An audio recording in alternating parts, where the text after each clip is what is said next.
함께 인사하겠습니다. 잘 나오셨습니다. 성도님은 기도의 용사이십니다. 사랑하고 축복합니다. 사랑하고 축복합니다. 오늘 선교기도 18번째 시간입니다.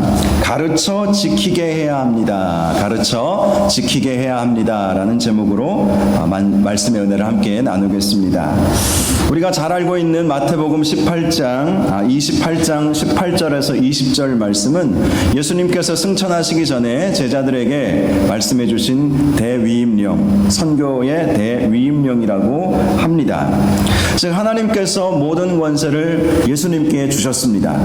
그리고 예수님은 그 권세를 제자들에게 위임하시면서 너희는 가서 모든 민족을 제자로 삼고 아버지와 아들과 성령의 이름으로 세례를 주고 내가 너희에게 분부한 모든 것을 가르쳐 지키게 하라. 이것이 모든 민족을 향한 선교의 명령인 것이지요. 특별히 이 말씀의 헬라어 원문을 보면 너희는 가서라고 하는 이 말씀의 문법이요 분사형으로 되어 있습니다. 분사형. 한마디로 너희는 가면서 제자로 삼고 가면서 세례를 주고 가면서 가르쳐 지키게 하라. 이런 말씀이라는 것입니다. 가서 하나님의 뜻을 복음을 전하라 라는 명령을 내려주신 것이죠. 사실 하나님께서 선교를 이루시는 방법은 두 가지입니다. 예수님께서 말씀하신 것처럼 가서 전하는 방법이 있고 오는 사람에게 전하는 방법이 있습니다.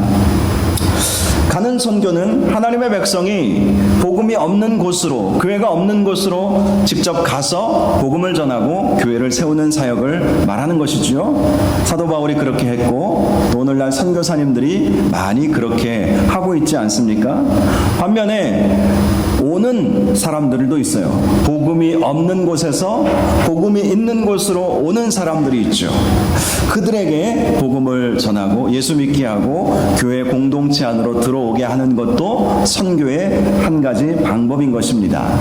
보통 구약성경과 신약성경의 내용을 보면 주를 이루고 있는 선교의 방법이 신약성경은 가서 복음을 전하는 일들에 대한 기록이 참 많이 있고요.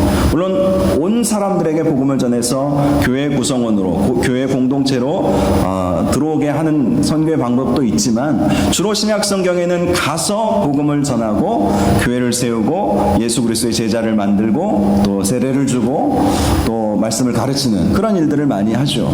반면에 구약성경의 주된 선교의 방법은 하나님께서는 하나님을 믿지 않는 사람들이 하나님의 백성이 있는 곳으로 오게 해서 거기서 하나님을 알게 하고 하나님의 말씀을 지켜 순종하면서 하나님의 백성이 되도록 만드시는 그런 일들이 주된 사역이었다라는 것을 우리가 발견할 수가 있습니다.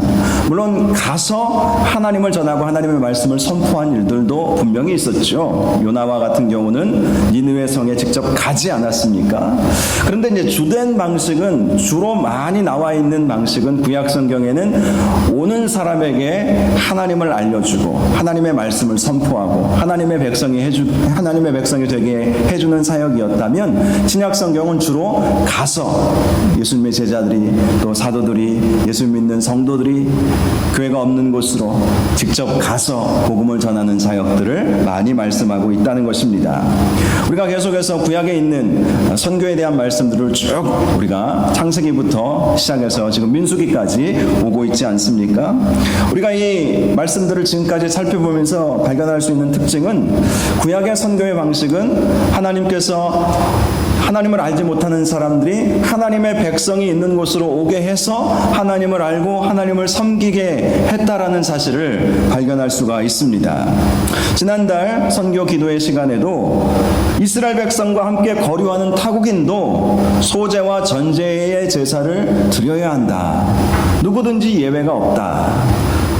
이스라엘 백성과 함께하는 거류하는 나그네라든지 타국인도 모두 다 본토인 이스라엘 백성이 하나님 앞에 모든 각종 제사를 드릴 때에 소제와 전제의 제사를 드려야 되는데 이방인들도 타국인들도 다 소제와 전제의 제사를 드리게 해야 한다라고 말씀을 함께 나누었습니다.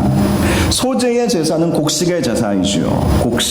곡식의 제사가 갖는 의미는 하나님께서 주신 곡식에 대한 감사의 의미가 담겨져 있는 것입니다.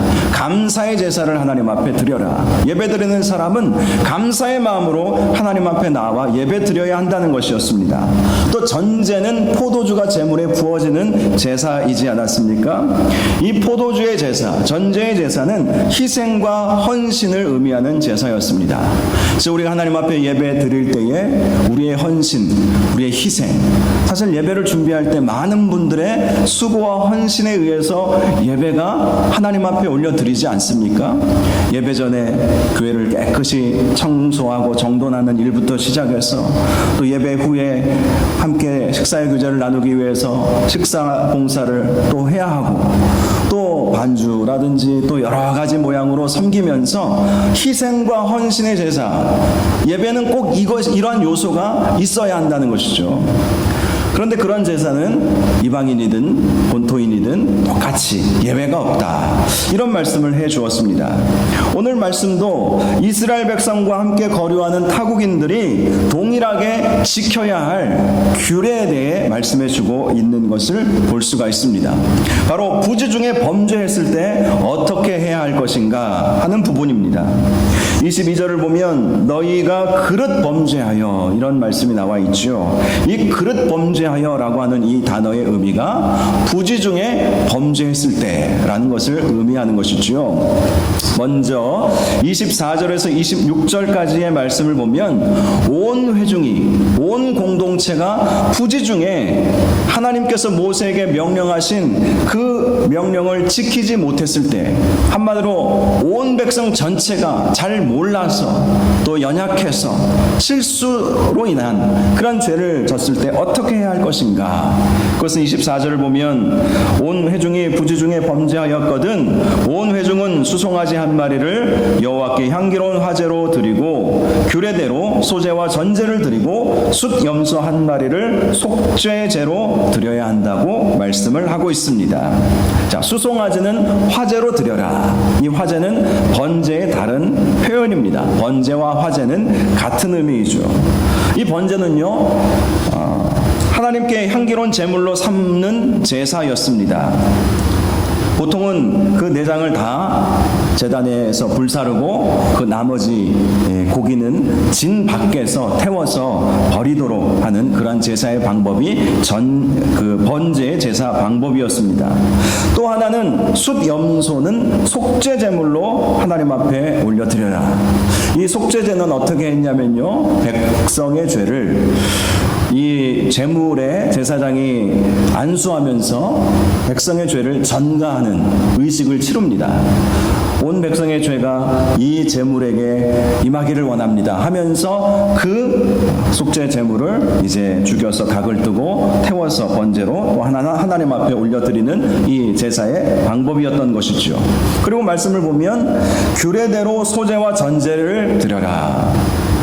지난달에 말씀을 나누었던 것처럼 소제, 곡식의 제사, 전제, 포도주의 제사를 함께 드릴 수 있어야 한다. 이렇게 말씀을 해 주었던 것이지요. 자, 그리고 27절에서 29절까지 말씀을 보면 전체 온 회중이 아니라 한 개인이 부지 중에 범죄했을 때 어떻게 해야 하는지 말씀해 주고 있습니다. 27절을 보면 만일 한 사람이 부지 중에 범죄하면 1년 된 암 염소로 속죄제를 드려야 한다고 말씀을 한 것입니다. 한 개인의 부지 중에 범죄에 대해서는 번제의 제물이나 또 소제나 전제를 요구하지는 않았던 것 같다. 이렇게 볼 수 있죠. 대신 한 마리의 제물로만 속죄제를 드리도록 그렇게 하셨던 거예요. 레위기 말씀을 보면 그것도 사람의 형편에 따라서 제물은 달리 드릴 수도 있었습니다. 만일 염소 한 마리도 없는 사람의 경우라면 산 비둘기나 집 비둘기를 잡아서 속죄 제물로 삼고 그것을 올려 드릴 수 있도록 해 주었어요. 한마디로 가난한 사람들, 염소 하나도 하나님 앞에 올려드릴 수 없는 그런 사람들이라면 산비둘기, 집비둘기, 집에서 키우던 것이든지 잡아온 것이든지 그렇게 해서 재물을 삼으라는 것이었습니다. 그런데 그것도 형편이 안 되는 사람이라면 고운 가루로 대체할 수 있도록 그렇게 해주셨습니다. 이것은 하나님의 긍휼의 은혜를 보여주는 것이고, 어떻게 해서라든지 한 개인의 부지 중에 범한 죄는 반드시 속죄의 과정이 필요하다, 이것을 말씀해 주었던 것이지요.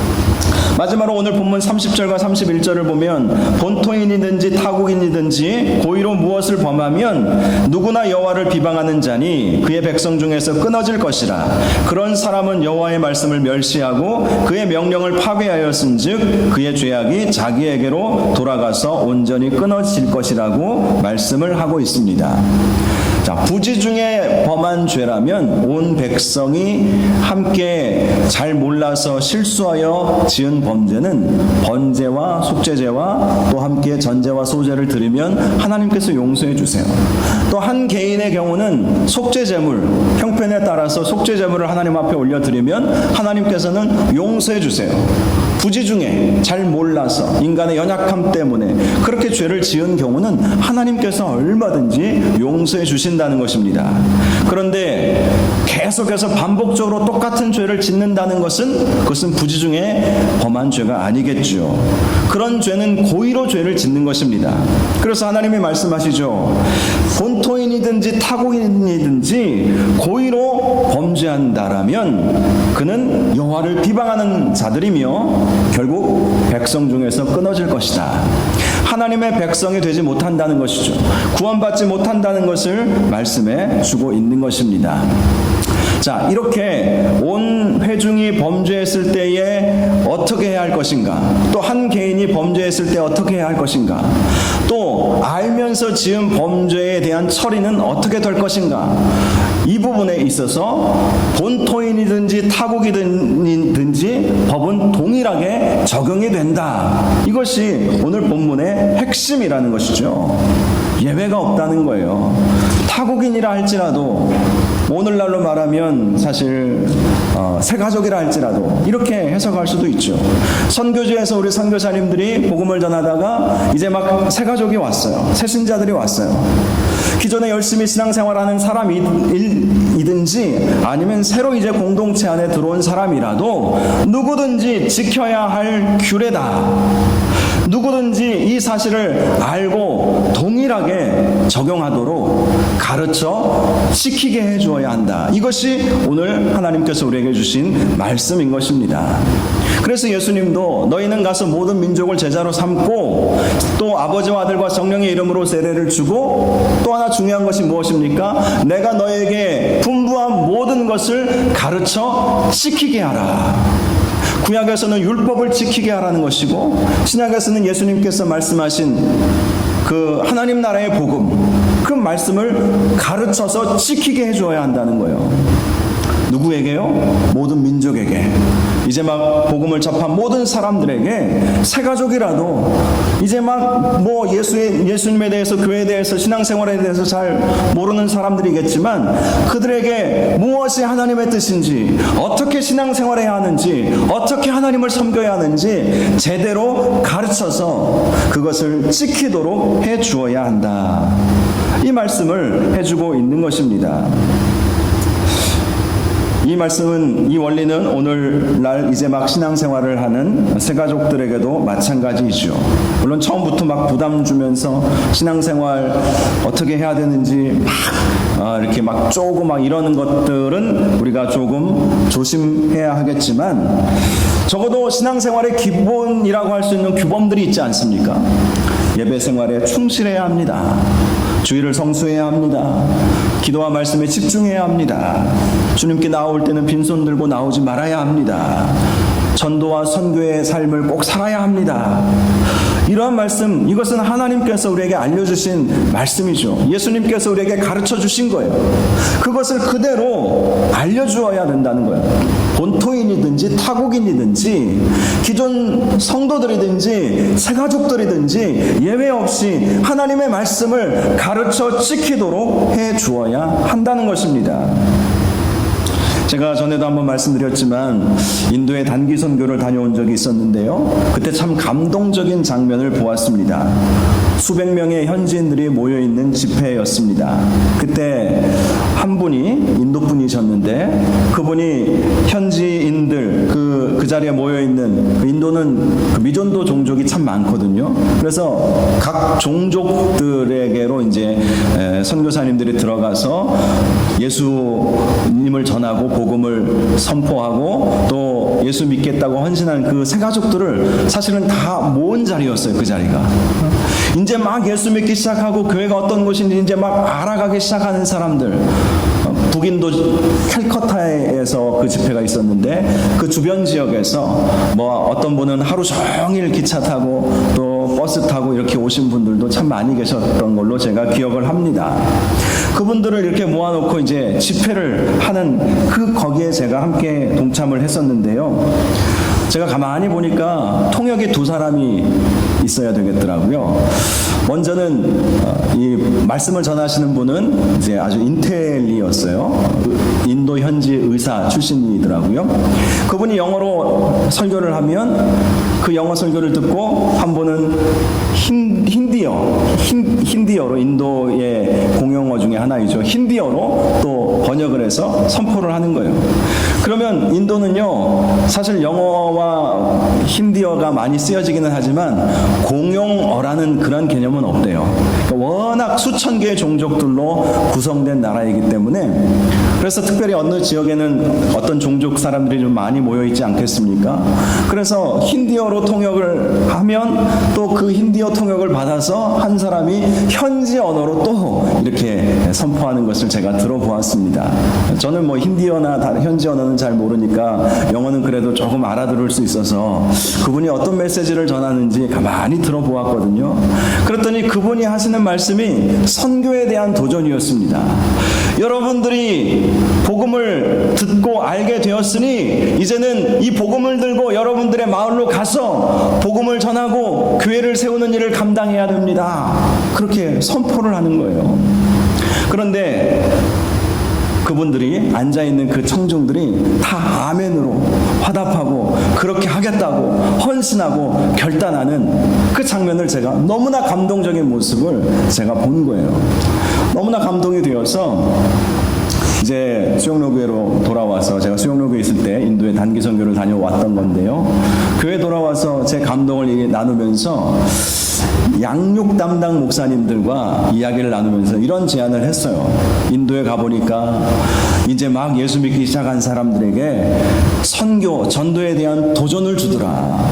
그런데 우리 한국교회는 새가족들을 향해서 분명히 예수님께서 말씀하신 것을 가르쳐 지키게 하라고 말씀하셨는데 우리는 어떤 것은 새가족들에게 알려주지만 또 어떤 것은 이거는 좀 부담스럽지 않겠는가 하면서 빼버리는 경우가 있지 않는가라고 하면서 제가 나누었던 그런 경험들, 감동받았던 것을 나누면서 새가족 교육에 선교와 전도에 대한 부분을 꼭 가르쳐야 되겠다. 그렇게 하겠다. 그렇게 하면 좋겠다라고 건의를 했어요. 그래서 당시 함께 연구하던 양육교재를 같이 만들고 연구하던 목사님들께서 너무 좋은 생각이라고 하면서 4주 새가족 과정에 한 주를 선교와 전도에 대한 과정을 집어넣습니다. 그래서 이제 오시는 새가족들, 한 해에 거의 7,8천 명씩 이렇게 오시는데 그분들 뭘 다 새가족 교육을 받지는 않으셨지만 새가족 교육 시간에 어찌 보면 강조한 것이죠. 이제 우리가 믿은 예수 그리스도를 전하며 살아야 됩니다. 전도하십시오. 또 선교하십시오. 강조한 거예요. 그리고 생활적 교육이 끝나고 나면 6주 동안 하는 6주 기초 양육 과정이 있거든요. 거기에도 조금 더 깊이 선교와 전도에 대한 이야기를 좀 해주면 좋겠다 해서 또 억지로 이제 그 과정을 집어넣었죠. 그래서 교인들이 다 그 과정을 공부하고 이제 정식 교인으로 이렇게 사역할 수 있도록 그 과정을 만들었어요. 그런데 안타깝게도 한 2년쯤 하다가 후배 목사님들이 싹 빼버리더라고요. 앞에 선배 목사님들이 이렇게 해놓은 것을 후배들이 싹 빼버리더라고요. 좀 속은 상했는데 몰라서 그런 거죠. 몰라서. 사실 분명히 예수님이 말씀하시지 않으셨습니까? 모든 민족에게로 나아가서 그들을 제자로 삼으라. 제자 삼는 것도 신앙의 깊이로 들어가라는 것 아니겠어요? 제자가 아무나 됩니까? 깊이 있는 제자로 정말 하나님과 친밀한 그런 삶을 살아가도록 만들어라라는 것 아니겠어요? 모든 민족을 그렇게 제자로 삼고 그리고 세례를 베풀고 예수님께서 분부한 모든 것을 가르쳐 지키게 하라. 예수님께서 분부한 것 중에 일부만 그렇게 가르쳐 지키게 하라는 것이 아니었습니다. 다 가르쳐 지키도록 그렇게 하라고 주님은 분명히 말씀을 해 주셨던 거예요. 오늘 본문도 거류인, 본토인이든지 또 타국인이든지 동일하게 이 법을 적용시켜야 된다. 이 말씀을 분명히 해주고 있는 것입니다. 여러분, 우리나라의 기독교 역사가 중국이나 일본이나 또 태국, 필리핀보다 훨씬 더 짧은 거 아시죠? 1885년도에 아펜젤러 선교사님하고 언더우드 선교사님이 이 구한말에 이 조선 땅에 들어오셨으니까 뭐 기껏해야 뭐 얼마나 되겠습니까? 뭐 150년도 안 되잖아요. 그런데 태국이나 필리핀은요, 기독교 선교 역사가 벌써 300년, 400년, 중국도 더 오래되고요. 그런데 한번 생각해 보십시오. 여전히 그들은 선교지로 머물러 있잖아요. 일본도 그렇고 중국도 그렇고 태국, 필리핀도 다 마찬가지입니다. 왜 그런 일이 벌어지게 되었겠습니까? 가만히 생각해 보니까 과거에 우리 조선 땅에 들어오신 선교사님들이 정말 잘하신 거예요.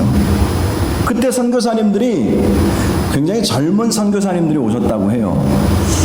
보통 베테랑급 선교사님들은 일본이나 중국에서 사역을 하셨다고 합니다.